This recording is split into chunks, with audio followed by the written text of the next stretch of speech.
So the theme today is limitless. And so I was thinking about this a little bit, and I thought, how many of us think that we have boundaries, we can't do certain things, right? Just a show of hands. Like how many of us sort of think, I'm not sure, right? And so when I think about that, one of the things that I was often, and I talk to people about, is what do you think is holding you back, right? And often it's fear, right? It's fear of the unknown, fear of failure. What if I put myself out there and I just don't end up doing what I want to do? Well, do you know what fear actually stands for? False evidence appearing real. Fear, right? We get in our heads, we think about all of these things like the why not, I can't do this, all of these things. So for me, it's really important when I talk to people, I say, well, how are you showing up, right? So when we think about who we are as individuals, as people, I often say to people, well, how do you show up? And people go, what are you talking about? I mean, I'm here. No, but I mean, how are you really showing up? How are people experiencing you every single day? So before you walk into a room, we often talk about what's the mindset that you have. Is that mindset holding you back? Is it propelling you forward? What are you sort of really thinking about when you go into a room? Like, am I going to knock it out of the park? Or am I, I'm a little bit nervous going into this meeting or into this interview, right? So that's really important in terms of how people experience you every single day. The other part is your actions and your words. So we often think about, what we say, but there's what you say and your words and your language and your tone. And then there's the body language. So, I work a lot with CEOs, and it's funny. I will notice the tiny little, and I'll think, your face just changed. And he'll say, what? No, your face just changed. So I'm going to pause there for a second. Let's talk a little bit about what just happened, right? But imagine if you're going into a room and you're talking, or I'm talking, I'm like, yeah, I'm really happy to be here today, versus I'm so happy to be here today, right? Very different body language, same words, right? So I want you to think about that for you when you think about what you're wanting to do. How do you react in certain situations? So are people experiencing you consistently? So are you someone who gets temperamental, or are you someone who's consistent? And so all of these things, when we think about it, is how people experience us every day. It's our impact on people, and it's how people think of us as our leadership, our limitations. So when you think about that in the workplace, and if someone's thinking, so-and-so would be great for a promotion, well, what may hold you back is that boss of yours thinks, well, they're a bit temperamental, or, their behavior or their tone or whatever it may be. So I want you to think about all of that in terms of how people are experiencing you. So that's one very important takeaway. The other thing is your reputation. You probably have heard the expression, your reputation never goes on vacation. So how are you managing that? Because that, I think, is really critical.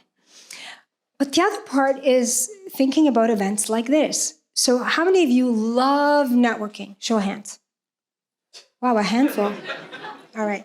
Well, I'm here to tell you I am the queen of networking. So, Reggie mentioned some of the work that I've done, but, in a previous life, I was the executive director for alumni and development at the University of Toronto. So that actually meant that when people came to campus, for me, what was really important is not just engagement, but making them feel like they were coming home, like literally like homecoming. So I would walk around the room and go, hi, how are you? Nice to meet you. Welcome. When was the last time you were here?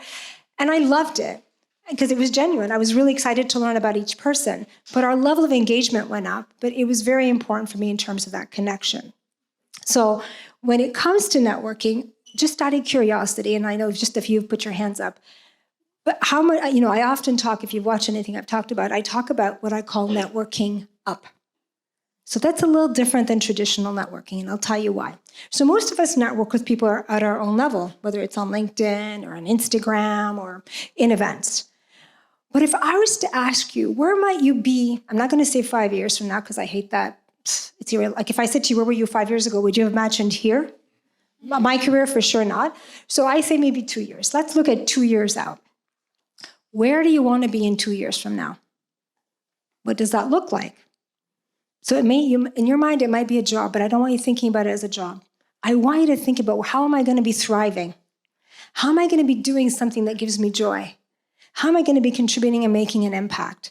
How am I going to be building my brand? Because you're all a brand, whether you realize it or not. Each one of you is a brand. So what are you putting out on social media? What's the story you're choosing to tell? And how are you telling it, right? That is all your brand. So let's think about where you want to be in 2 years from now. So what does that work-back schedule look like? How many of you have a work-back schedule for the next 2 years? Right, so let me help you with that. So what I want you to do is think about what that might look like in 2 years, and then what are you going to do to open those doors? So, for example, I left a career after 30 years at the University of Toronto. So my last, 10 plus years was doing fundraising. Then I moved into a consultancy. You might think, but I pivoted. And as Reggie mentioned, I started a job this week as chief of staff for an innovation technology outstanding company in also doing really, really innovative, cool things, right? And you might think, well, that's another career shift. Yeah, but how did I do that? Well, part of it was building the right connections. Part of it was making sure I was involved in the innovation space because I knew that's the direction I wanted to head, but still keep my diversity, equity, and inclusion leadership piece as well, right? So part of it was thinking about, well, how do you network up? So I'm going to give you a couple of stories. Some of you, if you know me, you might have heard this before, but I'm going to just give you one, and the power of LinkedIn. So I actually, and this has happened on more than one occasion, but this is a good example because there's a connection to Reggie on this one. Because I said to Reggie, how did we meet? I'm just trying to remember. And he said, we were at the same event with an organization called Nobellum.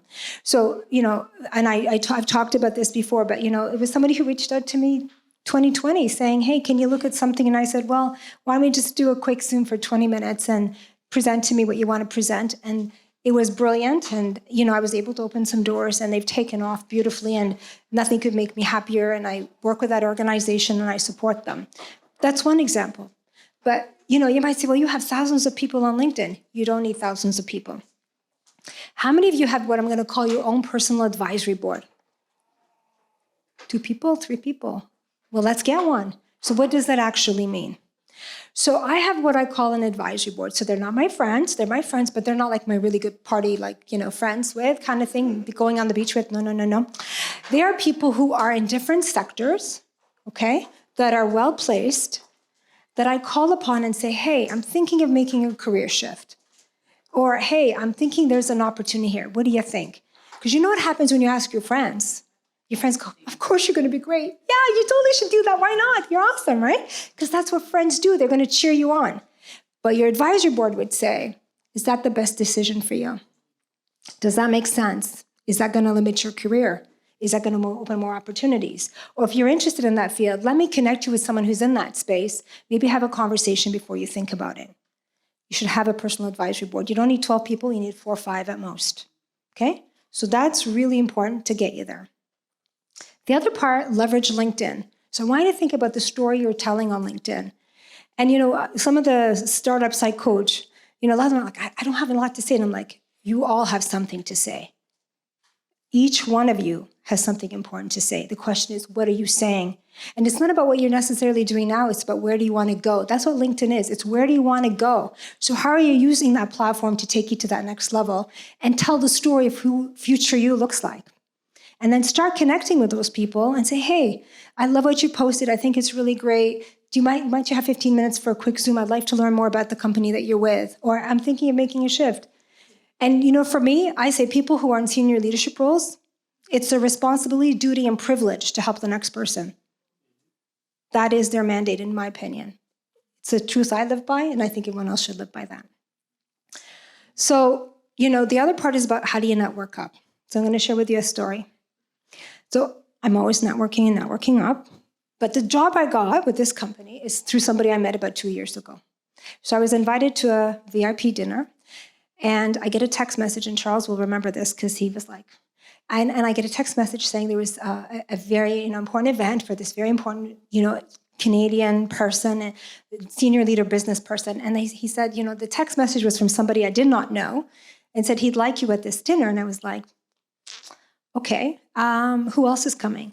And my husband goes, really? That's your answer? And I was like, well, if it's 500 people, I'm not sure I'm going to go. But if it's a smaller affair, maybe I'll go because then it's really good networking, right? So I get the list and I'm like, it's a pretty impressive list of people. Some I know the names, but I've never met before. So I say, let me see what I can do to move a few things around so I can make it.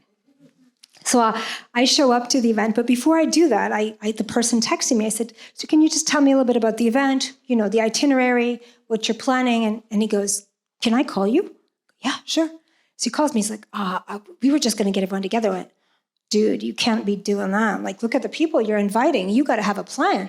He said, can you help me? I said, sure. But you know what I'd love to do is give a toast. Do you mind if I give a toast?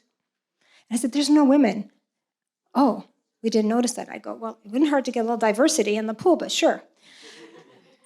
So then next thing you know, guess who's given the toast?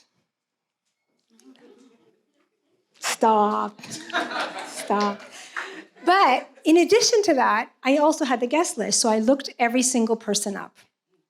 Everyone. Because then I had a talking point for every single person. Like, oh, so Natasha, nice to meet you. I just saw that you this file you're working on is really interesting. I can guarantee you most of them did not do that for me. But that's okay, because I walked in with A, confidence, because I knew exactly who was in the room.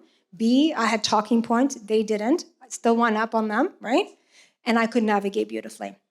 Then I thought about my introduction. So how many of you have an introduction that you've all nailed? No, huh? Let me help you with that too. So I want you to think about how you're going to introduce yourself in the most powerful way possible and own your space. And I don't want you to be shy, because we are always like, hi, my name is so-so. What do you do? And you're like, oh, I work here. And I'm thinking, that doesn't tell me anything about you, right? You just gave me a job. So what I like to do is give people multiple points of entry. So let me tell you what that looks like. So here's my introduction with these people, right? So of course you have to remember, now I know who they all are. So I go, hi, my name is Georgette, Dr. Georgette Zinaty, hi, how are you? And I get the, oh, hi, so-and-so, and what do you do? And I said, would you like my day job, my part-time job, or my side hustle? That's exactly their reaction, see? So then I'd say, my day job, and I would tell them this is what I do. My day job looks like this. I said part-time, I teach at Raw-Man, I've taught at Western, and then I run a nonprofit called Women Helping Empower Women. I've done a couple of TEDx talks and I've been published in Forbes. So what do you do? Yeah. Mic drop? Was that good? Did you like that? Oh. Thanks. That was awful. Powerful.